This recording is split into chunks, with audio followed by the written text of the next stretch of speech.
Because it is high enough. It is a high. It's a There's a pumping station, and I can show you because I think it's possible. And then you have to go.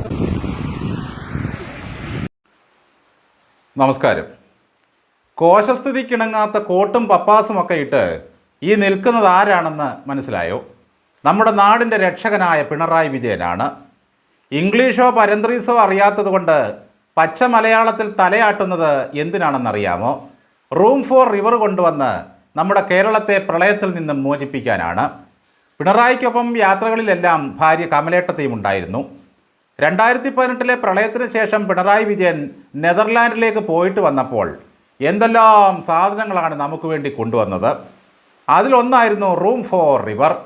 ആ സാധനത്തെ പിണറായി വിജയൻ അഭിമാനപൂർവ്വം ഇവിടെ കൊണ്ട് പരിചയപ്പെടുത്തിയ ശേഷം ഒറ്റ വീട്ടിൽ നിന്നും വെള്ളമിറങ്ങിയിട്ടില്ല. ഒരു മുറിയിലും താമസിക്കാൻ കഴിയാതെയായി. റീബിൽഡ് കേരള, നവകേരളം, അങ്ങനെ എന്തൊക്കെ ആശയങ്ങളായിരുന്നു. കഴിഞ്ഞ 10 വർഷം തുടർച്ചയായി ഭരിച്ച പിണറായി സർക്കാർ 2 വലിയ പ്രളയങ്ങളെയാണ് അതിജീവിച്ചത്. ആ പ്രളയത്തിൽ നിന്നും എന്തെങ്കിലും പാഠം കേരളം പഠിച്ചിരുന്നുവോ? ഭരണകൂടവും ദുരന്ത നിവാരണ അതോറിറ്റിയും ഒരു മുന്നൊരുക്കവും നടത്തിയിട്ടില്ല. ഇപ്പോൾ നമ്മൾ വീണ്ടും അനുഭവിക്കുന്നത് ആ വീഴ്ചയുടെ വേദനകളാണ്. 2018 19 വൻ പ്രളയമുണ്ടായതിൻ്റെ കാരണങ്ങൾ എന്തൊക്കെയായിരുന്നു? വെള്ളം ക്രമാതീതമായി കയറിയ സ്ഥലങ്ങൾ ഏതൊക്കെയാണ്? പെയ്ത മഴയുടെ തോതെത്ര? വെള്ളമൊഴുക്കാനുള്ള സംവിധാനങ്ങൾ എന്തൊക്കെയാണ്? നദികളിലടിഞ്ഞ മണ്ണിൻ്റെ അളവ് എത്രയാണ്? ഇവയെക്കുറിച്ച് യാതൊരു കണക്കും മുൻ സർക്കാരിൻ്റെ കയ്യിലില്ല. എന്തിനേറെ പിരിച്ച കാശിൻ്റെ കണക്കുമില്ല. കേരളത്തിൽ വെള്ളപ്പൊക്കം ഉണ്ടാകുന്നതിനെപ്പറ്റി നെതർലാൻഡിൽ പോയിട്ടാണോ പഠിക്കുന്നത്? അങ്ങനെ എന്തെങ്കിലുമൊക്കെ പേര് പറഞ്ഞ് കുടുംബത്തോടൊപ്പം എവിടെയെങ്കിലുമൊക്കെ ടൂർ അടിക്കുന്നത് മാത്രമായിരുന്നു പിണറായിയുടെ പരിപാടികൾ. 2018 പ്രളയത്തിന് ശേഷം എന്തെങ്കിലും മുൻകരുതൽ അന്നത്തെ സർക്കാർ സ്വീകരിച്ചിട്ടുണ്ടോ? വെള്ളം ഇറങ്ങുന്നതിന് മുമ്പ് ദുരിതാശ്വാസ നിധി തുറന്നു വെച്ച് സംഭാവന പിരിക്കുക എന്നത് മാത്രമായിരുന്നു പ്രധാന ആചാരം. വെള്ളപ്പൊക്കത്തെ നിയന്ത്രിക്കാനും ജനജീവിതം സംരക്ഷിക്കാനുമുള്ള എന്തെങ്കിലും ഒരു ശാസ്ത്രീയ പഠനം ഈ പിണറായി സർക്കാർ നടത്തിയിട്ടുണ്ടോ? ഇപ്പോൾ ഭരണത്തിൽ നിന്നിറങ്ങി പുതിയ സർക്കാർ വന്നപ്പോൾ ജനങ്ങൾക്ക് വേണ്ടി കരയാൻ ഇറങ്ങിയിരിക്കുകയാണ് നേതാക്കളെല്ലാം. ഗോവിന്ദനൊക്കെ വലിയ ഒരു കുട്ട അപ്പവും ചുമന്നാണെന്ന് തോന്നുന്നു. എല്ലാ ക്യാമ്പുകളിലും കയറി ഇറങ്ങുകയാണ്. ആ ചിരിക്ക് ഒട്ടും കുറവില്ല. 25 വർഷം MLA ആയിരുന്ന രാജു എബ്രഹാം വെള്ളപ്പൊക്കത്തെപ്പറ്റി വിലപിച്ചുകൊണ്ട് ചൂലെടുത്ത് തൂക്കുന്നത് കണ്ടാൽ സങ്കടം വരും. സർക്കാർ ഒന്നും ചെയ്തില്ല എന്നാണ് അദ്ദേഹത്തിൻ്റെയും പരാതി. പിണറായി സർക്കാർ അധികാരത്തിൽ വന്ന ശേഷം ഒരുമാതിരിപ്പെട്ട നിലങ്ങളെല്ലാം നികത്തി എന്തെല്ലാം നിർമ്മാണ പ്രവർത്തനങ്ങളാണ് നടത്തിയിട്ടുള്ളത് നാടാകെ. കായലിനെയും പുഴയെയും പ്രകൃതിയെയും മറന്നുപോയി. വലിയ PR വർക്കുകൾ നടത്തി ക്യാമ്പുകളിലേക്ക് സാധനങ്ങൾ ലോഡ് കണക്കിനെത്തിച്ചു. അതിൽ 3/4 പങ്കും പാർട്ടി പ്രവർത്തകർ തന്നെ അടിച്ചെടുത്തു. ഭരണത്തിലിരിക്കുമ്പോൾ വേമ്പനാടും വേണ്ട, കുട്ടനാടും വേണ്ട. ഭരണത്തിൽ നിന്ന് ഇറങ്ങിയതോടെ ഇപ്പോൾ കരച്ചിലാണ് എല്ലാത്തിനെയും ഓർത്ത്.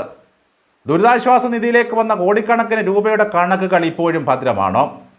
പ്രളയ ഫണ്ട് തട്ടിപ്പിൻ്റെ എത്രയെത്ര കഥകൾ കഴിഞ്ഞ സർക്കാരിൻ്റെ കാലത്ത് നമ്മൾ കേട്ടതാണ്.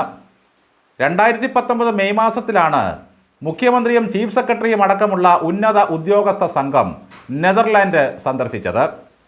കുട്ടനാട്ടിലെ വെള്ളപ്പൊക്കത്തിന് ശാശ്വത പരിഹാരം കാണുന്നതിനായി റൂം ഫോർ റിവർ മാതൃക പഠിക്കുകയായിരുന്നു പ്രധാന ലക്ഷ്യം. പഠിച്ചിട്ട് വന്ന് എന്തെങ്കിലും ഇവിടെ പ്രാവർത്തികമാക്കിയോ? തോട്ടപ്പള്ളി സ്പിൽവേയിലെ ചെളി നീക്കാതിരുന്നതാണ് പ്രളയം 2018 രൂക്ഷമാകാൻ കാരണമെന്ന് മന്ത്രി K കൃഷ്ണൻകുട്ടി പറയുന്നതിൻ്റെ ശബ്ദരേഖയും തെരഞ്ഞെടുപ്പിന് മുമ്പ് നമ്മൾ കേട്ടതാണ്. കരിമണൽ ലോബിയെ സംരക്ഷിക്കാൻ വേണ്ടിയായിരുന്നു അന്നൊന്നും ചെയ്യാതിരുന്നത്. എന്നിട്ടാണ് ഒരു മുന്നറിയിപ്പുമില്ലാതെ ഡാം തുറന്നുവിട്ടത്. കേരളത്തെ പുതുക്കിപ്പണിയാനുണ്ടാക്കിയ റീബിൽഡ് കേരള പദ്ധതി എന്തായി? അന്ന് പഠനത്തിനായി IIT മദ്രാസിനെ ചുമതലപ്പെടുത്തിയിരുന്നു. അവർ റിപ്പോർട്ട് സമർപ്പിച്ചെങ്കിൽ അതിനുമേൽ എന്തെങ്കിലും നടപടിയെടുത്തോ? കുട്ടനാട് പാക്കേജ് എന്ന് പറഞ്ഞ് കുറേ ബഹളമുണ്ടാക്കി. ചുരുക്കി പറഞ്ഞാൽ കോന്നൻ കൊല്ലത്ത് പോയതുപോലെ കോട്ടും സൂട്ടുമിട്ട് കുടുംബസഹിതം ഒന്ന് ചുറ്റിയടിച്ചത് മിച്ചം. ഈ കുടുംബം ഓരോരോ കാര്യത്തിനായി ലോകം മുഴുവൻ ചുറ്റിയടിച്ചതിൻ്റെ ചെലവ് ആരാണ് വഹിച്ചത്? നദികൾക്കും കനാലിനും ആഴം കൂട്ടുന്ന എന്തെങ്കിലും ഒരു പണി നേരത്തെ നടത്തിയിരുന്നെങ്കിൽ റാന്നിയും കോഴഞ്ചേരിയും ആറന്മുളയും വീണ്ടും മുങ്ങില്ലായിരുന്നു. ഇപ്പോൾ പ്രളയം വന്നപ്പോൾ അവർക്ക് പ്രതിരോധിക്കാനുള്ളത് മുഖ്യമന്ത്രി ഉച്ചയ്ക്ക് തീറ്റയെടുത്തതും മലപ്പുറത്തിന് പോയതുമാണ്. പിണറായി വിജയൻ നെതർലാൻഡിൽ പോയി ചെയ്ത വ്യത്യസ്തമായ ഒരു പരിപാടി സ്വന്തമായി കുട പിടിച്ചു എന്നുള്ളത് മാത്രമായിരുന്നു. 4 മഴ പെയ്തപ്പോൾ മുതൽ കമ്മികൾ കൂട്ടക്കരച്ചിലാണ്. പ്രളയം വരുന്നേ, ഞങ്ങളെ രക്ഷിക്കാൻ ആരുമില്ലേ, നമ്മൾ നമ്മളെയല്ലാതെ മറ്റാരെയും രക്ഷിക്കരുത്, നന്ദിയില്ലാത്ത വർഗങ്ങളാണെല്ലാം. സർക്കാർ തലത്തിലുള്ള PR വർക്കുകളും റീൽസും കുറഞ്ഞു എന്നുള്ളതും മാത്രമാണ് ഈ പ്രളയത്തിൻ്റെ പ്രത്യേകത. അധികമായി എങ്ങും ഷൈൻ ചെയ്യാൻ കഴിയുന്നില്ല പാർട്ടി പ്രവർത്തകർക്ക്. സോഷ്യൽ മീഡിയ തുറക്കാൻ കഴിയാത്ത മട്ടായി. പ്രളയകാലത്ത് പിണറായി വിജയൻ ഉണ്ണാറില്ലായിരുന്നു, ഉറങ്ങാറില്ലായിരുന്നു. കണ്ണ് പോയപ്പോഴാണ് കണ്ണിൻ്റെ വിലയറിയുന്നത്. നമുക്കൊരു രക്ഷകനുണ്ടായിരുന്നു എന്നൊരു തോന്നലുണ്ടായിരുന്നു. ഇതേ മട്ടേറ്റുപിടിച്ചുകൊണ്ട് സകല കമ്മി ചാനലുകളും ആർത്തു വിളിക്കുകയാണ്. ഇതിനു മാത്രം മോങ്ങാനും തേങ്ങാനും മാത്രം കഴിഞ്ഞ 2 മാസം കൊണ്ട് ഇവിടെ എന്താണ് സംഭവിച്ചത് എന്നും മാത്രം ഒരു പിടിയുമില്ല. പിണറായി വിജയൻ മഹാനാണെന്ന കാര്യത്തിൽ യാതൊരു സംശയവുമില്ല. അപ്പോൾ ഈ മഹാൻ നാളെ നാടു നീങ്ങിക്കഴിഞ്ഞാൽ പിന്നെ ഈ കമ്മ്യൂണിസ്റ്റ് പാർട്ടിയും അന്തങ്ങളും എന്തു ചെയ്യും? നിങ്ങളും കൂടെ ചാവുമോ? ഇപ്പോൾ ഒരു കാര്യത്തിൽ അവർക്ക് സംശയമില്ല. ഇപ്പോൾ തെരഞ്ഞെടുപ്പ് നടത്തിയാൽ 110 സീറ്റ് LDF തൂത്തുവാരും. ഈ മഴയൊന്ന് തോർന്നുകൊള്ളട്ടെ. എല്ലാം ഞാനാണ്, എനിക്ക് ശേഷം പ്രളയമാണെന്ന് പറഞ്ഞുകൊണ്ട് സ്വയം ക്യാപ്റ്റൻ ചമയുന്ന പിണറായിയെ പോലെ ആകണമെന്നില്ല UDF സർക്കാരിൻ്റെ ശൈലി. സൂക്ഷ്മദർശിനിയിലൂടെ നോക്കിക്കൊണ്ട് നടക്കുകയാണ് ഓരോ ക്യാമ്പിലേക്കും ഇടതു പ്രവർത്തകർ. കുത്തിത്തിരിപ്പിനായി കൈരളിയും കമ്മി ചാനലുകളും എപ്പോഴും കൂടെയുണ്ട്. മുഖ്യമന്ത്രിക്കെതിരെ തങ്ങൾ ഉന്നയിക്കുന്ന ആരോപണങ്ങൾക്കൊന്നും 2 ദിവസത്തിനപ്പുറം ആയുസില്ല എന്നറിയാവുന്നത് കൊണ്ട് കൂട്ടം ചേർന്ന് ആക്രമിക്കാൻ ഇറങ്ങിയിരിക്കുകയാണ്. മുഖ്യമന്ത്രി മലപ്പുറത്ത് പോയി ഭക്ഷണം കഴിച്ചതാണ് അവരെ വല്ലാതെ പ്രകോപിപ്പിച്ചത്.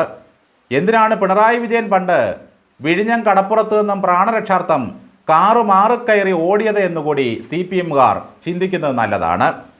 ഒന്നും ചെയ്യാതെ കട്ടുമുടിച്ച 10 വർഷങ്ങൾക്ക് ശേഷം ഭരണത്തിൽ നിന്നും ഇറങ്ങേണ്ടി വന്നതിൻ്റെ പകപ്പും വിഭ്രാന്തിയുമാണ് സകലതിനും. പിണറായിക്ക് മുമ്പും ഇവിടെ പ്രളയം വന്നിട്ടുണ്ട്. മനുഷ്യർ കക്ഷി രാഷ്ട്രീയ വ്യത്യാസങ്ങളില്ലാതെ ഒന്നിച്ചിറങ്ങി തോളോട് തോൾ ചേർന്ന് പരസ്പരം സഹായിക്കുന്നതായിരുന്നു പതിവ് രീതി. അന്ന് സേവനം ബ്രാൻഡഡ് ആയിരുന്നില്ല.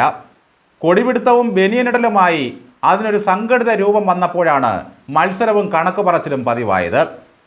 CPMൻ്റെ നേതാക്കന്മാരൊക്കെ രക്ഷാപ്രവർത്തനവുമായി ഇറങ്ങിയിരിക്കുന്നത് നല്ല കാര്യം. തിരുവല്ലയിൽ ഒരുപറ്റം CPMകാർ ആരെയോ വള്ളത്തിൽ വെച്ച് വലിച്ചുകൊണ്ട് വന്നിട്ട് റീലിട്ടിരിക്കുന്നത് ഒരു മനുഷ്യനും തിരിഞ്ഞു നോക്കുന്നില്ല, സഹായത്തിനായി കേണപേക്ഷിച്ചപ്പോൾ ഞങ്ങളിതാ പോയി കൊണ്ടുവരുന്നു എന്ന മട്ടിലാണ്. ക്യാമ്പിലുള്ള ഓരോരുത്തരെയും കൊണ്ട് പറയിപ്പിക്കുകയായിരുന്നു, വിജയനാണ് ശരി, കഴിഞ്ഞ സർക്കാരിൻ്റെ കാലത്തെ വെള്ളപ്പൊക്കം ഞങ്ങൾക്ക് ഓണമായിരുന്നു, എന്തുമാത്രം സാധനങ്ങളായിരുന്നു, അതാണ് സത്യം.